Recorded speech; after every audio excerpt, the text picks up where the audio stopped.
do give an 86 to the punching power of Terence Crawford. I know a lot of Bud fanatics is gonna say, well, how you go give Bud an 86 on punching power when he stopped Sean Porter, when he stopped Mean Machine, when he stopped Kell Brook?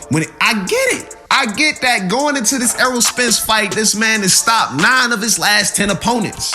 Don't talk to me. I get it. I understand it. But check this.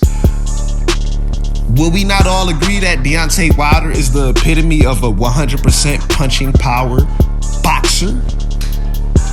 Will we not all agree that he's the epitome of a 100% punching power boxer? Deontay Wilder, Tank Davis possibly being number 2 right now in all active fighters, because he has that one punch pop that'll put you out. Leo Santa Cruz, what up, baby? What up? You know what I'm saying? Terence Crawford has very respectable power. Not anyone can just get over on him.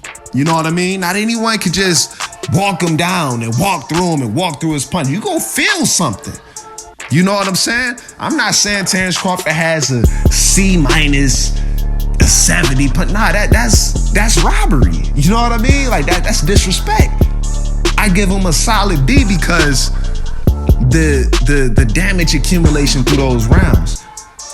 The last time I seen Terence Crawford just knock somebody out with one punch, that was early in his career when he had the plaques, homie. When that man had the plaques. See, y'all ain't been rocking with Bud that long. It was like Bud, 11th fight. He knocked the dude out outside. I forget, he was a Hispanic guy. Knocked him out outside. I think they was fighting at the StubHub Arena. You know what I'm saying? On the top, it was one of his first fights on Top Rank. Knocked dude out with one punch. That was early in his career. He was still a prospect. That's the last time I seen Terence Crawford stop somebody with one punch when he was a prospect. It's been a minute. You know what I'm saying? 86 punching power, Terence Crawford.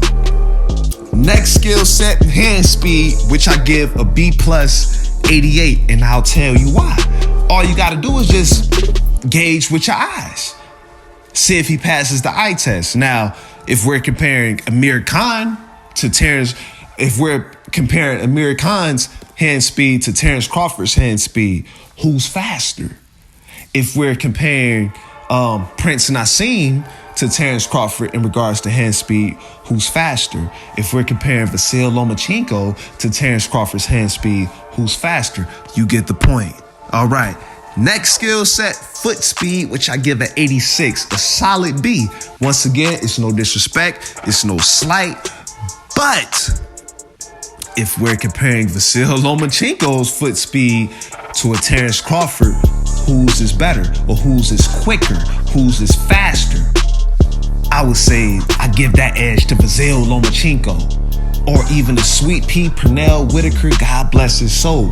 If we're to compare the two foot speed, whose is better? Or even a Muhammad Ali in Terence Crawford's foot speed, whose is better? Whose is faster? You get the point. A solid B for Terence Crawford's foot speed. Now we're gonna get into the next and third skill pillar, which is intangibles. I gave overall for that, his intangibles, a solid B+, which is an 89. The first skill set in this skill pillar bracket is head movement, which I gave an A-, 91, for he has elite capabilities of slipping punches with timing and movement of the head. I explained earlier in the video of regarding hand positioning and the form and everything. This kind of works hand in hand with the intangibles, so no further explanation needed. Next skill set under the intangibles skill pillar is anticipation / effective blocking, which I gave an 86, a solid B. No disrespect. Like I said earlier in the video, Terence Crawford, he's superb at what he does when it comes to defense, catching punches, blocking, but he does have those mental lapses to where he gets hit And I'm not talking about getting hit with a pity pat jab or getting hit with some soft stuff. He gets hit with big shots sometimes, and it scares me against opponents like a Terminator and Errol Spence Jr. You know what I mean? I have to give him an 86 on this. He does have the ability to anticipate incoming punches in order to catch the shot, but he has those mental lapses at times, which drops that rating down from what can potentially be a 90 to an 86 for me, my opinion. Next skill set in the intangibles pillar bracket is effective combination punches, which I gave a solid B+, an 88, which is the ability to throw up to 5 or 6 punches effectively for connection on opponent. Terence Crawford, he's a genius in the ring. But he's not really Gary Russell when it comes to combination punches. You know what I mean? He's not a sweet pea when it comes to he's an effective Andre Ward, tactical, technical, break you down type of boxer. You know what I mean? He systematically breaks you down, finds those openings, puts together 2 and 3 punches. But when it comes to 5 and 6 punches, I don't see Terence Crawford doing that. You know what I mean? So it's a solid 88, which is still respectable because he do have some combinations that can put you out, but it ain't at that superb elite level to where it's 5, 6, 7 punches. You know what I mean? All in sync together, looking like one punch, all in one motion, getting cats up out of that. All right. The last skill set under the intangibles skill pillar is on counter punching, which I gave an A-, a 91, for he does have elite ability to attack immediately after opponent's opening.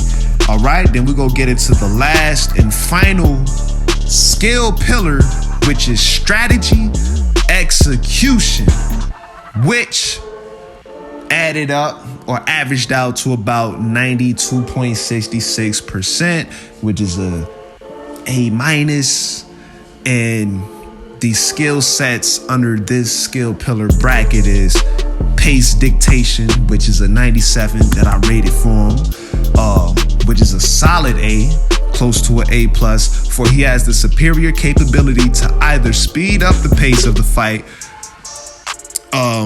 or slow down the pace whilst not becoming overwhelmed and out of control. Ring generalship, in other words, 97. Then we have awareness of opponent's strategy, which I gave a 93, which is a solid A, for he has the elite ability to understand opponent's punch patterns, punch output, punching range, and perceived advantage, which this works in tandem with the coach that's working your corner. Shout out to Bomac. Shout out to Bomac. And then we have, last but not least, under the skill pillar, which is opponent weakness, exploitation. I've given a solid B+, an 88, for he does have the ability to nullify opponent's strengths. That's a great ability. Why is it not 100? We have to look at somebody like a Floyd Mayweather. I rest my case right there. That does it, man. And if we add up everything, the form which I aggregated to about 96.25%, the physical capabilities, conditioning, I added up to or aggregated to an average of 90%. Then we have the intangibles, which I aggregated to about 89%. And then last but not least, we have strategy execution, which I aggregated and averaged out to about 92.66%. You add all of those pillars up, divided by 4, you get what? 91.97% overall rating. Rounded up to the nearest 10, you get 92%. That caps this video. If you enjoyed the information provided, please hit the subscribe, tap the bell for notifications. Please like, share, and show your thoughts in the comment section below. We out.